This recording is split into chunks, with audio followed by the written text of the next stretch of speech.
කාටත් අඳන්න දේවල් සිද්ධ වෙනවා. වැළපෙන්න දේවල් සිද්ධ වෙනවා.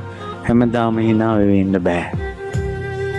අපි කාටත් ජීවිතේට මුහුණ දෙන්න සිද්ධ වෙනවා. ඔයාට ලොකු හයියක් වෙන්නේ ජීවිතේට මුහුණ දෙන්න බුදුරජාණන් වහන්සේගේ ධර්මයෙන්ම තමයි. ඒ නිසා මොනවා අහිමි වුණත් කල්යාණ මිත්‍ර ඇසුර අහිමි කරගන්න එපා.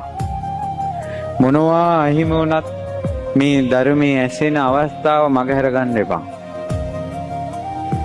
මොනවා හිතා ගන්න බැරි වුණත් බණපදයක් හිතන එක අහිමි කරගන්න එපා.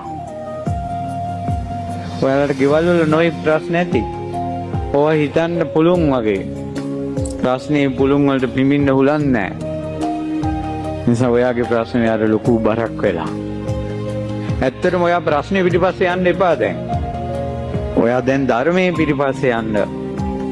ඒ ධර්මයෙන් තමයි ඔයාගේ ප්‍රශ්නෙට උත්තරේ තියෙන්නේ.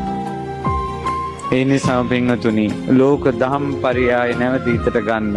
යේන හි මඤ්ඤන්ති තතෝ තං හෝති අඤ්ඤතා.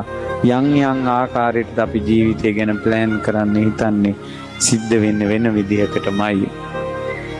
ඒ නිසා මේ ලෝකය ගැන අපි සිහිනමවල ඇති වැඩක් නැහැ.